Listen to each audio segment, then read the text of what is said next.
Hello everyone, welcome back to my another mini blog. এটা হলো 12ই অক্টোবরের ব্লগ। সকালে উঠেই মনটা ভীষণ খারাপ হয়ে গেছিলো, তার কারণ এই যে এই অ্যাগলোনিমাটা পাতাগুলো এক এক করে সব শুকিয়ে যাচ্ছে।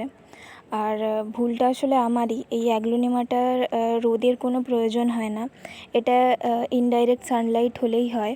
কিন্তু আমি এই জানালাটা সুন্দর লাগছে বলে তাই আমি এই জানালাতে এসে রেখেছিলাম। আর দেখো এই যে রোদের জন্য পুরো গাছটা শুকিয়ে যাচ্ছে। তারপর এই যে এই জানালাতে জেট প্ল্যান্টটা রেখেছি আর অ্যাগলোনিমাটাকে ওই জানালাতে রেখেছি।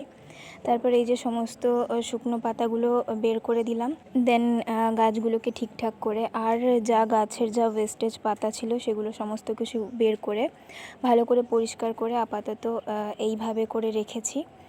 তারপর এই যে বাড়ির কাজ শুরু করলাম। ফার্স্টে বেড ক্লিন করলাম, তারপর সমস্ত কাজ কমপ্লিট করে ব্ল্যাক কফি খেয়েছি, ব্রেকফাস্ট বানিয়েছি, লাঞ্চ বানিয়েছি, বাড়ির নিত্য পুজো করেছি। বাট আজকে কোনো কিছু দেখানো হয়নি, তার কারণ আজকে একটু বেশি ব্যস্ত ছিলাম। তার কারণ আমার মা আর ভাই আজকে হায়দ্রাবাদ যাচ্ছে, তাদের সাথে একটু দেখা করতে যাব স্টেশনে, আর তাদের জন্য কিছু খাবারও বানিয়ে নিয়ে যাব। সেটার জন্যে একটু বেশি টাইম লেগে গেছে।